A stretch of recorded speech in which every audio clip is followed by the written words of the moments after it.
So every real dog breeder has a why. Why are you dog breeding? What is the purpose? So when you talk to a real serious dog breeder, there's usually like 2 or 3 reasons. And it may be one of them. It may be a multitude of them, you know? So what is your why? Why are you breeding dogs? What is the purpose? What is the purpose in your breedings? So that's what we're going to cover today. All right. So you're not going to want to miss it. Stay tuned on this episode of Breeders Hacks. I got you right now. What's going on, Bully fam?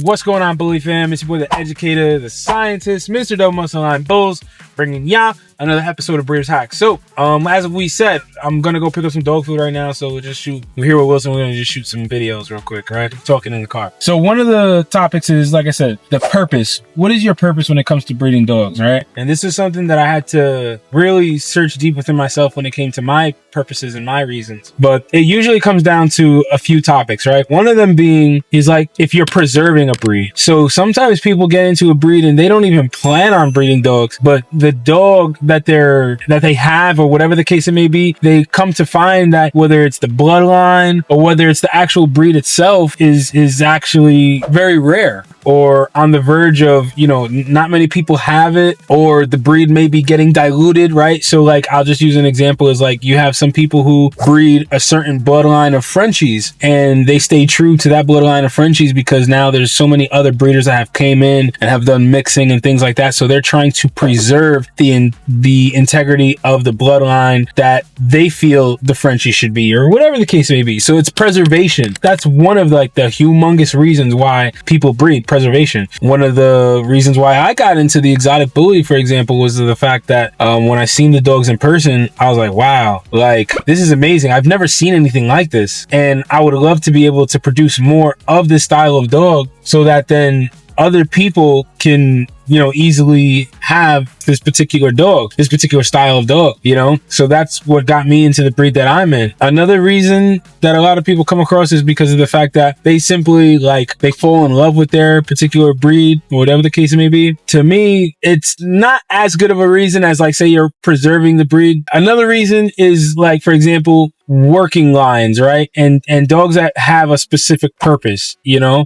Some breeds are particularly bred because of the purpose that they have. So for example, like my Borbal, right? You know firsthand the purpose in the Borbal. Right, yeah. I mean, you come in that house, like, and you are not known by my dog and I don't welcome you in, she will make sure that you see your way right back out. So some breeds, for example, like the exotic bully, are bred to be companion breeds, and that's their purpose, you know? So as I was saying, like with the Borbal, you know, those are working breeds. So people will continue to breed those breeds in order to maintain, basically to get work done that needs to be done. And that's why they'll continue to breed those breeds. So the moral of the story is like every breeder has a real legitimate reason and purpose why they're breeding. It's not just to make money. It's just not to, you know, get rich quick, any of those things. Like I said, it's usually like you're preserving a breed. It may be a breed that the Borbal hasn't been here for all that long and it's just now getting recognized. So that could be another reasoning, is you want to introduce more people to the breed. Like for me at the time was the exotic bully. There wasn't, when I got into the breed, there wasn't as many breeders as there is now. And then yet again, some people just fall in love with the breed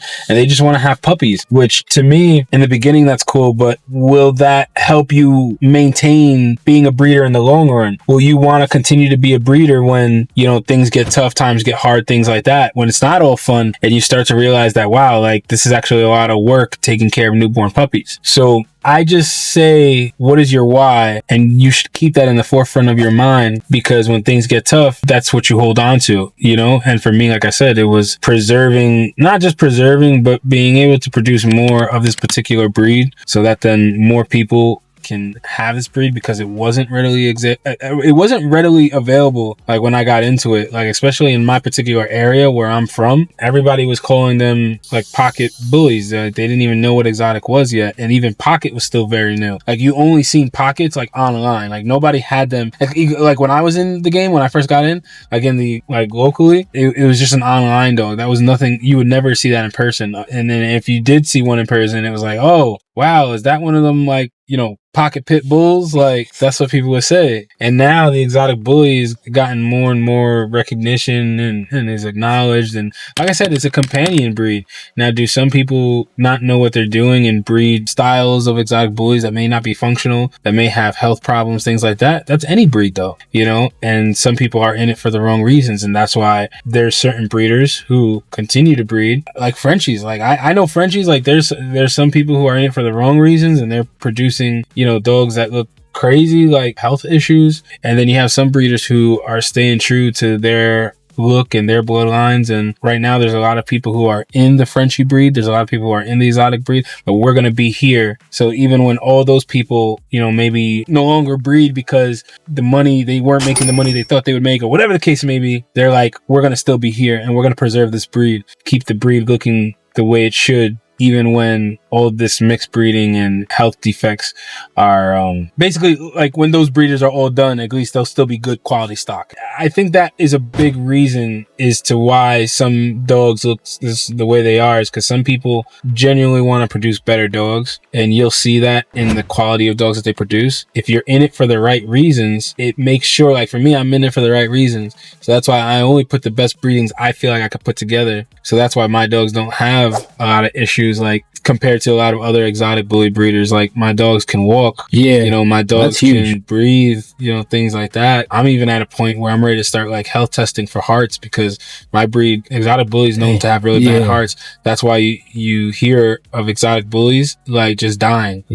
Like I said, you know, when you're in it for the right reasons, your stock is you're just going to do better. Just keep that at the forefront of your minds, guys. What's your why? And drop a comment down below and let me know what other reasons as to why you would want to breed dog. The general public thinks that many breeders just breed just for the sake of money, but a lot of us surprisingly don't. You know, we breed because of a passion that we have, and a lot of the dog breeds wouldn't be here to this day if it wasn't for breeders. There would be no boar bulls, there would be no this, there would be no that. It would just be all like wolves, you know. So preach. That's the wife calling. So anyway, guys, hope this information was helpful, hope it's useful, and I'll see you guys on the next episode of Breeders Hacks. All right, guys.